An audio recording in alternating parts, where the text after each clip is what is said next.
I'm fairly sure that the crazy hair aliens meme guy Tsoukalos, I'm sure That's that his he name? doesn't. Yeah, Giorgio A. Tsoukalos. I could Um, see that being his name. he's super Sure. Greek. He's super Greek. Um, but I've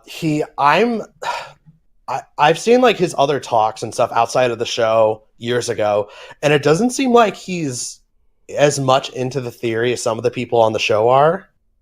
He mainly uses it as like a framing device to say all the historians that say we know this shit for sure are He's talking like, out their ass. oh It's yeah, basically to say that we don't know as much as we claim we do. So does he like that's try to play it up just for the sake of marketing? Like, Actually, it's does funny. he acknowledge that? Oh yeah, he knows he's a meme. But in fact, if you watch the the hair just show, keeps if you going. watch the show, he's the one person that's not explicitly saying that I believe this. He's He's just the one explaining saying it. that this is all a thought experiment. And that I think that's what makes me understand and believe someone more, where they're like, "Hey, I know the base structure of this, but I can't tell you for a fact." Yeah. Like, that's my thing. I think that And that's at what that I think, point, and that's why I think there was initial pushback from this, because a lot of the detractors to this show, and like the whole theory say like all of you are claiming specifically that aliens did this, and like all aliens are the cause of all of our religions and shit, and the original novel written by Eric von Daniken and everything I've ever seen says we're not claiming any of this. yeah, All we're saying is what if. And like people say like, oh, it's a fallacy, you're just trying to get out of it. I'm like, but, you're it's not. all a thought experiment. It's all a thought experiment. This brings me back to the time where they always say when you lose your faith. When at first I became an agnostic, and I was like, okay, so maybe there is some kind of higher power. I can't claim to know what it is. And I think that's what it is. That's what this conversation is kind of about. Is like, Yeah. hey, there might be something out there, but we don't know for 100% fact. Yeah. And this all goes into the idea of like, what is a soul and all that. It's just like, we don't have the capacity to explain any of this. I love that this is 1 week away from Easter too. Yeah. So like, that was a stepping stone for me to understand like, oh, hey, I'm actually agnostic. Yeah. And I'm at the stage where I'm like, where I personally believe that like a lot of the myths and legends that we have, I don't think a lot of them are completely as metaphorical as archaeologists say they are, or literature experts say they are. I really don't think so, because I don't see the rationale for recording metaphor over recording history. That's just me. So that's something I don't think I'll ever budge on. I won't say that it was fucking aliens, but I'm saying I'm not going to rule it out. Okay. Because we just don't know. We don't know enough about the time frame or anything like that. And the stuff like this, that the giant like 12,000-year-old sunken pyramid off the coast of Japan and other shit like that. Like, what the fuck is all this shit? It's like you can't convince me that native cultures without writing and the wheel and tool and like not even having iron tools were able to craft this shit. Like, it's ridiculous. So that's my stance on it. I haven't seen a good explanation that satisfies me. That's not fucking wild. That's not a fucking wild explanation. I can get behind that. Yeah, it's like I don't believe it's aliens, but it's like the historical explanation is nowhere near sufficient. And if they outright said we don't know how they did it, like, I'd be okay with that. But it's the fact that they say, "Oh, we know for sure for a lot of things." It's like, come on, bullshit, get out of here. I think that stance is a very amicable and healthy stance to take, because like also in my life I also had my fuck this shit moment when I was being raised in the church, and I also became that militant atheist. But over time you think back, and after years of just being this fucking asshole to other people and like trying to prove that you're right and they're wrong. It's just like, hey, remember when we were friends? Remember when we were, actually talking? Hey, how about we like not talk about this bullshit anymore and we just, let it ride. Yeah. So it's just like the way that I approach shit like that now is like, I don't care. I don't fucking care. Just like for me, it was a combination of of the standard teenager thing of completely rejecting authority. Mm-hmm. And now I'm like at peace with it, but I'm still very wary of it. Yeah. I'm still in the whole atheist mindset because I have my own thought process on the way that things operate. Well, and I was also going to point out that I've heavily read into all the other religions. I have a very interesting sense of divinity and spiritual nature of stuff. So and how everything is connected. It's not so much everything is connected because the Eastern philosophies within the various sects of Hinduism, Buddhism, and all that, it's just completely alien to the Christian idea and the Abrahamic tradition understanding what does it mean to be divine and what is divinity, what is a god, what is a being that's not human, that's not an animal, what is the third kind or the fourth kind, right? So it's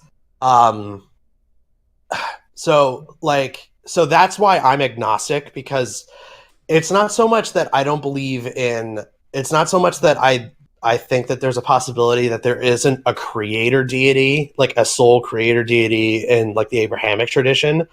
It's more so that I'm more so open to the idea that there are superior beings, a la how Hinduism does it, where there's two levels of gods above us, and then there's multiple levels of intelligent sapient demons that are superior to humans, but they're karmically inversed from the deva or whatever the term is for the other religions. So that's sort of where my stance is I think that there are other entities, but it's that are superior to humans in in the universal framework, but it's not so much that there is a creator god.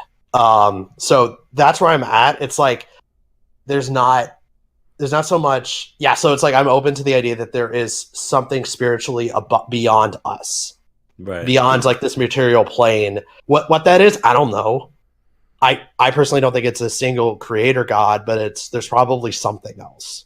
I like the concept that Mass Effect throw out there. It's just there's this council out that's overseeing all these other civilizations, and we're not yet a part of that because we're not advanced enough to reach them, and they're kind of because my whole thing with going through ancient astronaut theory, which is why my spiritual faith is all is tied into my idea of human transcendentalism, where we think where I'm sure we'll have to evolve beyond what we are now to go out into space, and we will have to become something other than human to go farther than where we're at.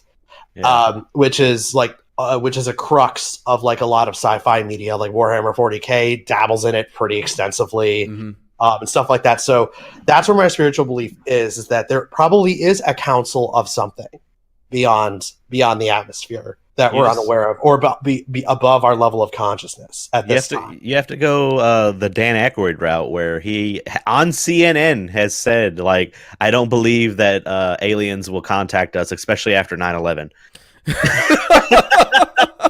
But Dan Akroyd is a crazy man. Yeah. But his Crystal Skull vodka. Is he the one that made that shit? Yeah. Yes. I have that insane shit person. He is an insane person. So what you can do is you can see that he is an insane person, because in the movie, there's a movie made that he made called Nothing But Trouble. Okay. And he was given complete 100% creative control of that movie. That's a fucking mistake. And it fucking shows. It is there was that little voice of reason that's in your head, like, hey, what are you talking about? Yeah, there was none of that. So Dan Aykroyd is a crazy man. But I will say that the ancient astronaut theory does there's more than a handful of people like me that went into it very healthily and came out of it better Not for healthy. it. Oh, okay, no, better for it. But there are people that came into it just like the QAnon shit, like because government conspiracy and all that, and that's what happens when you have a theory when you have a proposal that goes against the fringe or that goes against the grain. Look at Jesse Ventura. Yeah, He is now the mind. Like 13 years ago, I think I saw my first thing with Jesse, and I'm like, okay, yeah, he's super passionate about this, but I'm like, I could see him being crazy, but like at the same time, like, no, his shit's kind of legit. And now I'm like, okay, calm down. Yeah. You should have calmed down like 6 years ago. Once he got that True TV show. Oh God, I forgot about that show. Yeah, that shit's wild. He went right up to the gates of Area 51 and he had people be like, fuck off. Let me in. Let me in. Let me in. Have you've probably seen his other show too? It's called Tales from the Crypt. Because he looks like the Crypt Keeper. I haven't watched anything of Jesse Ventura since there was like a documentary, I think, like I said, like 13 years ago about HARP. The last thing I watched of his was Predator. Okay. Oh yeah. And then he was in a really weird homoerotic movie called Abraxas in the 80s too. What fucking movies do you watch, man?